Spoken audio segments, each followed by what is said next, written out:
So today is the beginning of November, which is also the beginning of No Shave November, and also the beginning of NaNoWriMo! Yay! Which means today I'm going to give you some tips on NaNoWriMo. So if you're not participating in that, you still have time. You should join. Some of this works just broadly when writing, so it could still be useful. So I have 5 writing tips for you whenever it comes to beginning a novel. Ta-da! 1. Plan. Now, you can plan it 2 different ways. Some people are very plot-based if you're working with a lot of genre fiction, which sounds like I'm putting down, but I'm not.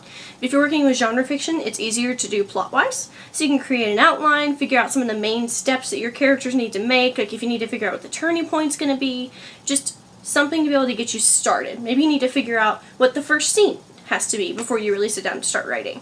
You need to have something planned out so that you don't feel like you're just heading out without any sort of weaponry into a battle. Now, for those of you that are more character-based writers, it's going to be better if you sit down and you plan out your main characters. Pick 2 or 3, and I don't mean just like physical descriptions or, you know, whether they like rap music or their favorite movie or what their favorite book or how much it's going to mean to them. The main things that you need to figure out about a character before really starting into a novel are 3 things, and these are going to sound really basic. 1, what they fear. 2, what they desire. And 3, what they believe. These things overlap. I mean, you're not going to, if you fear something, it may mean that you desire something so that you don't have to deal with that fear.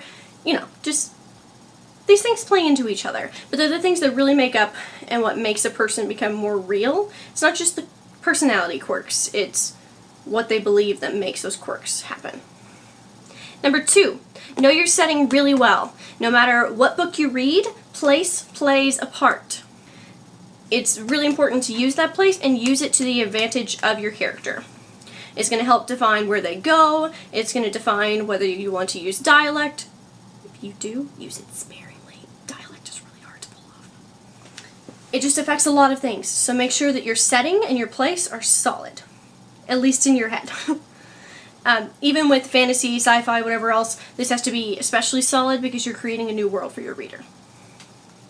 3, this is a first draft. Do not expect for it to be wonderful, just plow through it. You can edit it later. The point of getting this first draft out is to where you know where it's going, so whenever you're editing later, you can, you know, end up cutting out 90% of it, but still know and have an idea of where your book is going. 4, in regards to number 3, don't reread as you go along. I have this habit of whenever I'm going forward, I want to reread everything that I've written thus far so that I can really build on what I've already set up. In NaNoWriMo especially, you do not have time to do this.